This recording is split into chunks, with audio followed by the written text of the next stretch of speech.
Hi all welcome back to my channel. അപ്പോൾ ഇന്ന് ഞാൻ ഒരു ഉന്നക്കായൻ്റെ റെസിപ്പി ആയിട്ടാണ് വന്നത്.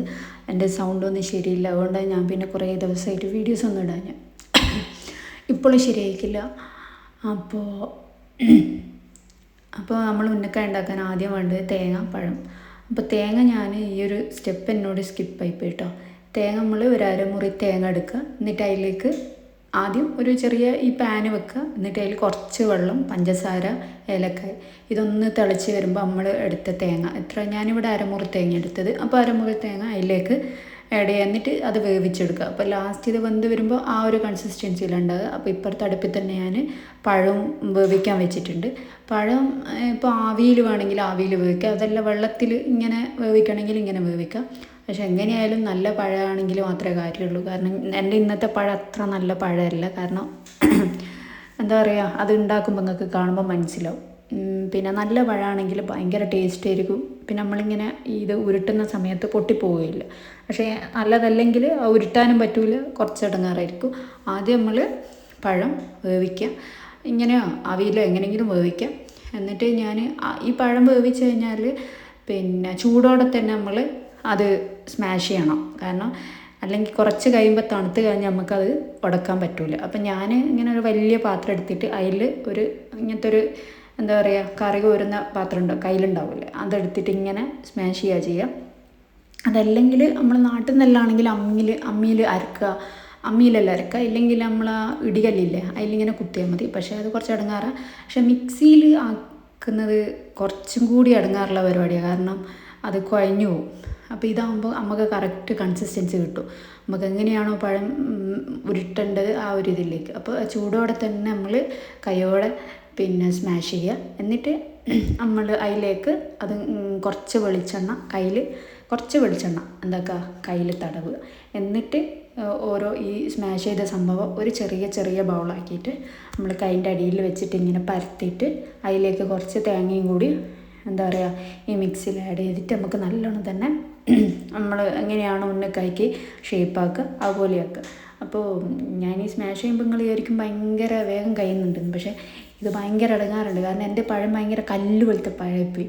അപ്പോൾ അതുകൊണ്ട് തന്നെ കുറച്ച് ബുദ്ധിമുട്ടായി, കുറച്ചധികം ഇടങ്ങാറായിപ്പോയി. കാരണം എന്ന് വെച്ചാൽ പിന്നെ ആ പഴത്തിൻ്റെ നടുവിലുള്ള കറുപ്പ് സാധനമില്ല, അത് എടുക്കണമെങ്കിൽ എടുത്താൽ മതി. ഞാൻ എടുക്കില്ല, കുറച്ച് ഇടങ്ങാറാണ്. എന്ന് വെച്ചാൽ നമ്മൾ ഓരോന്നിൻ്റെ അത് എടുക്കാൻ നിന്നാൽ കുറച്ച് അധികം ബുദ്ധിമുട്ടും. ഇതെല്ലാം നമ്മൾ എത്ര എളുപ്പത്തിലുള്ള പണി എങ്ങനെ എളുപ്പപ്പണിയാക്കാൻ നോക്കുന്നത്, ഞാനങ്ങനെ കേട്ടോ, എങ്ങനെയെല്ലാം എളുപ്പപ്പണിയാക്കാൻ നോക്കുക. അല്ലാണ്ട് ഒരു സാധനം ഉണ്ടാക്കുന്ന ടൈമിൽ തന്നെ ഇരുന്ന് സമയം പോക്കുക, അതിനോട് ഞാൻ തീരെ യോജിക്കുന്നില്ല. അതുകൊണ്ട് തന്നെ എനിക്ക് പിന്നെ എല്ലാ പണി പെട്ടെന്ന് അങ്ങ് ചെയ്താൽ അതവിടെ ചെയ്ത് തീർക്കണം. പക്ഷേങ്കിൽ അത് നല്ല പെർഫെക്ഷനായിട്ട് ആണോ, അതാണ് എനിക്ക് പ്രശ്നം. അപ്പോൾ എൻ്റെ മാവെല്ലാം റെഡിയായി. ഞാൻ നേരത്തെ പറഞ്ഞ പോലെ തന്നെ ഇത് അപ്പം തന്നെ നമ്മൾ ഓരോ ബൗളാക്കണം. കുറച്ച് സമയം കഴിഞ്ഞ് നമ്മളെ സമയമെല്ലാം വന്നിട്ട് ഒന്ന് തണുക്കാന്ന് വെച്ചാൽ ആ തണുത്താൽ പിന്നെ അത് എന്താ പറയുക, അത് നമുക്ക് ആ ഷേപ്പിലേക്ക് കിട്ടില്ല. അപ്പോൾ എന്താ ചെയ്യേണ്ടതെന്ന് വെച്ചാൽ ഞാൻ പറഞ്ഞ പോലെ തന്നെ കുറച്ച് വെളിച്ചെണ്ണ കൈമ തടവുക, കുറച്ച് വെളിച്ചെണ്ണ നല്ലോണം കൈമ തടവുക. കാരണം എന്ന് വെച്ചാൽ നമുക്ക് ആ ഷേപ്പിലേക്ക് പരത്തി കിട്ടണ്ടേ. പിന്നെ ഒരു എന്താ പറയുക, നമുക്ക് ആവശ്യമുള്ള ഉണ്ടെടുക്കുക. നമുക്ക് അതിപ്പം സ്ഥിരം ഉണ്ടാക്കുന്ന ആൾക്കാർക്ക് പറഞ്ഞു കൊടുക്കേണ്ട ആവശ്യമില്ല, പെട്ടെന്ന് മനസ്സിലാവും. അല്ലാത്ത ആൾക്കാരാണെങ്കിൽ ഇങ്ങനെ ചെയ്യുക. എന്നിട്ട് നമ്മൾ ആവശ്യത്തിനുള്ള എന്തെടുക്കുക, തേങ്ങ എടുക്കുക. തേങ്ങ എടുത്തിട്ട് അതിലേക്ക് എന്തൊക്കെ ആഡ് ചെയ്യുക. അത് ആ ഒരു ഷേപ്പിൽ ഒരുപാട് തേങ്ങ ഇട്ടാൽ പുറത്തേക്ക് ചാടിപ്പോവും. പിന്നെ നല്ല പഴമാണെങ്കിൽ നല്ല വൃത്തിക്ക് എന്താ പറയുക ആ ഷേപ്പിൽ തന്നെ കിട്ടും. പിന്നെ കൈൻ്റെ ഷേപ്പിൽ തന്നെ പെട്ടെന്ന് കിട്ടും. ഇതിപ്പോൾ എൻ്റെ പഴം കണ്ടില്ല, ഇങ്ങനെ വിതറി നിൽക്കുന്ന അത്ര നല്ല പഴമൊന്നുമല്ല. പക്ഷേ ഞാനത് എന്താ പറയുക വേണമെങ്കിൽ പിന്നെ നമ്മൾ അധികം പഴുത്ത പഴം എടുക്കരുത് കേട്ടോ. ഒരു മീഡിയം സൈസ് പഴം, അധികം പഴുത്തെടുക്കരുത്.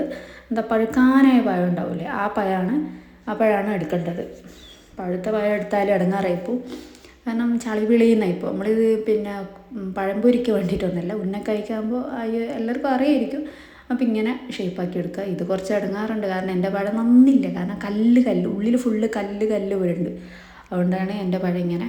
അപ്പോൾ ഞാനിങ്ങനെ ഇത് ഓരോന്ന് നമ്മൾ ഓരോ ഷേപ്പാക്കി വെക്കുക, ഓരോന്ന് ഇങ്ങനത്തെ ഷേപ്പിൽ വെക്കുക. എന്നിട്ട് പിന്നെ നമ്മൾ എന്താ ചെയ്യേണ്ടതെന്ന് വെച്ചാൽ ഞാൻ ഫുള്ള് ഒന്നായിട്ട് ഇതിപ്പോൾ എന്താ ചെയ്യുകയെന്ന് വെച്ചാൽ നമുക്കിങ്ങനെ കുറേ ഉണ്ടെങ്കിൽ കുറേ ഇങ്ങനെ ആക്കിയിട്ട് ഒരു ബോക്സിലാക്കി ഫ്രീസറിൽ വെച്ചാൽ നമുക്ക് ആവശ്യത്തിനനുസരിച്ച് എടുത്തിട്ട് പൊരിക്കാം. അങ്ങനെയും ചെയ്യാം. ഫ്രീസറിൽ വെക്കണം. അല്ലാണ്ട് താഴെ വെച്ചാൽ നമ്മളെ എന്താ പറയുക വെള്ളം എന്താ പറയുക ഈർപ്പം വലിച്ചെടുത്തിട്ട് എന്താവും കുറച്ചും കൂടി വെള്ളമായി പോയില്ല.